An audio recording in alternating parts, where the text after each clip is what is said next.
खुशहाल जिंदगी के लिए आचार्य चाणक्य ने कई नीतियां बताई हैं। अगर आप भी अपनी जिंदगी में सुख और शांति चाहते हैं, तो चाणक्य के इन सुविचारों को अपने जीवन में जरूर उतारिए। आचार्य चाणक्य की नीतियां और विचार भले ही आपको थोड़े कठोर लगे, लेकिन ये कठोरता ही जीवन की सच्चाई है। हम लोग भागदौड़ भरी जिंदगी में इन विचारों को भरे ही नजरअंदाज कर दें, लेकिन ये वचन जीवन की हर कसौटी पर आपकी मदद करेंगे। आचार्य चाणक्य के इन्हीं विचारों में से आज हम एक और विचार का विश्लेषण करेंगे। आज का ये विचार इस बात पर आधारित है कि अगर आप सही हो तो कुछ भी साबित करने की जरूरत नहीं है। अगर आप सही हो तो कुछ भी साबित करने की कोशिश मत करो, बस सही बने रहो, गवाही वक्त खुद दे देगा। आचार्य चाणक्य। आचार्य चाणक्य के इस कथन का अर्थ है कि मनुष्य को कभी भी सही होने पर कुछ भी साबित करने की जरूरत नहीं है। ऐसा इसलिए क्योंकि जब आप सही हो तो चुप रहने में ही भलाई है।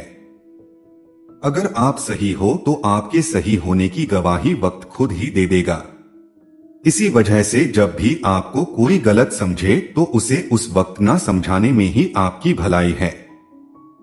असल जिंदगी में ऐसा कई बार होता है कि लोग आपको सही होने पर भी गलत समझ लेते हैं। अगर सामने वाला गुस्से में है या फिर उसने अपने मन में आपको गलत मान लिया है, तो उसे समझाना व्यर्थ है। इसके पीछे की वजह उस शख्स के स्वभाव के अलावा परिस्थिति भी है। स्वाभाविक है कि जब आपको कोई गलत समझेगा तो आपको बहुत बुरा लगेगा। आप उस वक्त उस व्यक्ति को समझाने की कोशिश करेंगे कि वो सही है, लेकिन गुस्से में भरा हुआ व्यक्ति आपकी एक बात भी नहीं सुनेगा। ऐसा इसलिए क्योंकि उस वक्त व्यक्ति के सोचने और समझने की शक्ति पर गुस्सा हावी होता है। ऐसे में सामने वाले व्यक्ति को आपकी सभी बातें बेमानी लगेंगी। दूसरा पहलू है, अगर आपको किसी ने मन में गलत मान लिया है तो लाख कोशिश के बाद भी आप अपने को सही साबित नहीं कर सकते। इसलिए अच्छा यह है कि आप दोनों ही परिस्थितियों में शांत रहें।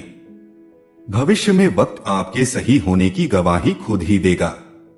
इसी वजह से आचार्य चाणक्य ने कहा है कि अगर आप सही हो तो कुछ भी साबित करने की कोशिश मत करो, बस सही बने रहो, गवाही वक्त खुद दे देगा।